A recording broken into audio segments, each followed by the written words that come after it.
All right, welcome back, U.S. history students. We just started looking at the Cold War today in class, and tonight you will be watching really our first deep dive into what's happening during the Cold War. We know we have this conflict between the United States and the ever so scary communist regime in Russia and all of the red scariness that they bring to the United States. And we really need to see what's happening between Russia and the United States in order to really justify this fear that Americans have of communism, what the Cold War was all about. So our story really picks up with this guy right here. His name was George Kennan. He's working within the United States government at the time. And what we most associate with him is this term up here, containment. Now, when we think of containment, we think of putting soup in a container to make sure it doesn't spill all over the counter. Like you need to have it in some sort of container. We can think of communism like soup. George Kennan argued that we needed to hold communism in, keep it in one place. He saw that the Soviet Union and some of the other countries surrounding it, and we'll see through a map in a second really how widespread communism had become in Eastern Europe. He argued that you weren't going to stop it from existing there, but we needed to, as a country, contain it and make sure that it was not existing or spreading into any other country. That communism wasn't going to be allowed to spread throughout the world. And that's really the foreign policy that the United States government adopted all throughout the Cold War, that communism, we weren't going to get rid of it entirely, but we could contain it and make sure it didn't continue to spread. Because if it continues to spread, it's going to destroy capitalism, and the angry red commies are going to come to the United States. They're going to kill our people. They're going to take over our government, and life is going to be miserable. Maybe the killing our people is a little exaggerated, but there really is this fear that communism needs to just stay where it's at around the world. Otherwise, if it starts spreading, who knows what's going to happen. And George Kennan does a really thorough investigation into this. We're going to read about it in class tomorrow through something called the Long Telegram, but he has a lot of evidence to support that containment is absolutely necessary for the United States to make sure that we do not get overrun by the communists. And this is further kind of backed up through something that we refer to as the Truman Doctrine. It's just coming in a response from Harry Truman, President Harry Truman, to a civil war that's going on in Turkey and Greece. But the basics of it is that um, the United States needs to aid countries around the world in order to prevent them from falling to communism. So not only do we need to contain it, but we need to actively prevent other countries from falling to communism. To and directly from the speech that he's giving, Truman says that we need to contain the disease of communism and not allow it to spread. That we need to make sure that we're not only containing it, but we're not letting other countries succumb to it to the point where we're actually going to provide them military and economic aid. So these two ideas, the Truman Doctrine and containment, really go hand in hand in shaping how the United States government is acting towards the Soviet Union during the Cold War. So we should definitely know these two terms.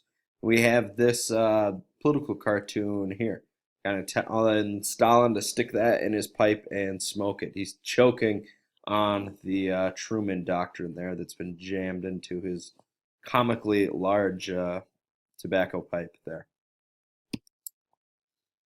So how does this really look around the world? Well, we see this in very stark contrast between the red and blue over here on this map.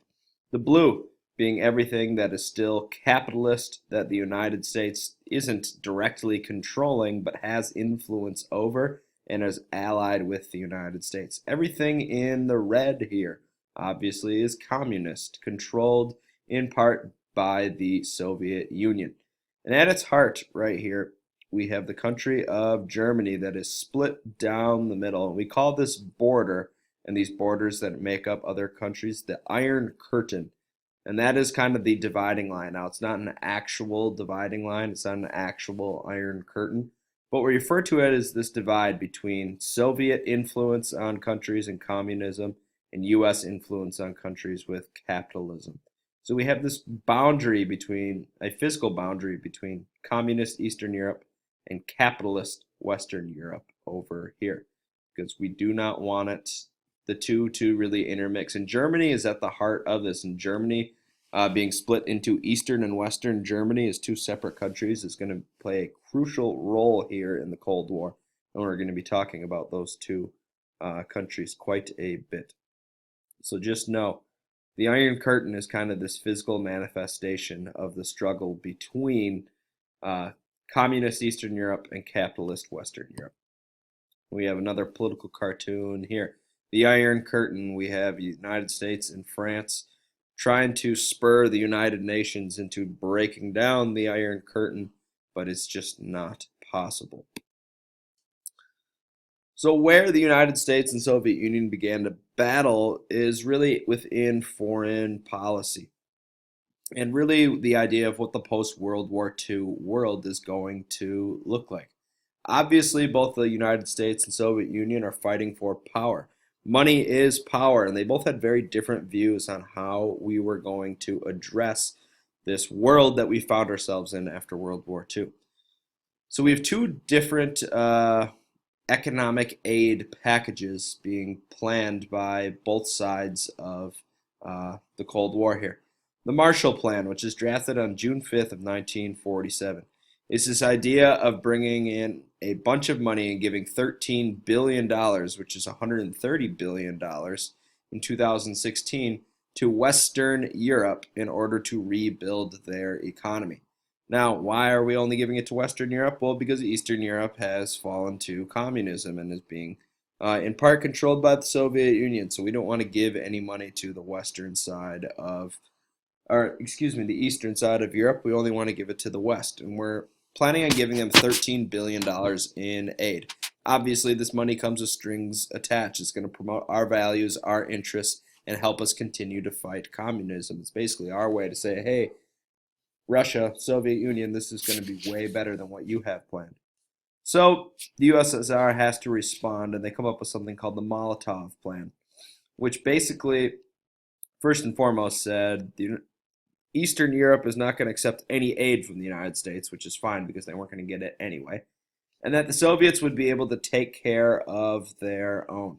Now, there is no like aid plan. It's basically the Soviet Union saying, oh, we're going to take care of these Eastern European countries that are kind of in our sphere of influence. And the Molotov Plan just created an economic alliance between the USSR and what we call these satellite nations. We'll get more into that in class. But the basis of it is this strengthens Russia's control over these Eastern European countries, really forming the USSR as a nation. So we have this competition between who can rebuild Europe better and faster. The United States trying to focus on Western Europe, and the USSR focusing in on Eastern Europe. Like I said before, Germany is really at the heart of this battle. We saw that after Potsdam, Germany is split into 4 separate zones, spheres of influence. You have the British zone, the French zone, and the US zone. And here's where the Iron Curtain would travel around here, splitting Germany down the middle, leaving the Russian zone on the eastern side of it. Eventually, they built a wall, and we'll be covering that as well. Not like a Trump wall, but a very different wall here, a physical wall. And we have this split of Germany, which represents kind of the split of Europe, but it's actually split into 2 separate countries that is, in effect, being controlled and influenced by the 2 sides of the Cold War. So since this control and the split of Germany is so essential and such like the basic starting point of the Cold War, it's where its first real physical battle, and I say battle in quotes, is fought because there's no troops on the ground, no bullets being fired.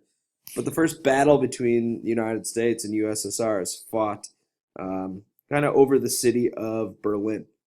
So not only is Germany divided into sections, but the capital city of Berlin, which happens to reside in the Russian sector of Germany, in eastern Germany, is also divided between the United States and the Soviet Union. So we have a city that is totally in the Russian side of Germany, but it's split. So the United States actually effectively controls half of it. And what was happening was the Soviet Union was not allowing any supplies to reach the western portion of Berlin, the United States controlled side. So the United States had to come up with a really great plan in order to provide for the people living there because they really wanted to force the United States out of Berlin and take control of it entirely. Now, the United States figured, well, if we can't get any supplies to them by train, we'll just start dropping supplies to them all over the city. And that's exactly what we do. Our Air Force flies in, and we start what is called the Berlin Airlift. We are dropping supplies all over our portion of Berlin in order to provide for the citizens. Now, the Soviet Union had a choice. They could either allow it to happen, which would be a smart move, or they could shoot down our planes and basically restart World War II, make it World War III all over again. They decided to admit defeat on the side. And in the Battle of the Cold War, it is United States 1, USSR 0. The airlift went on for several months until the Soviet Union lifted the blockade of West Berlin in 1949. So that's really the beginnings of the Cold War here. We'll be looking at all of this way more in depth in class tomorrow.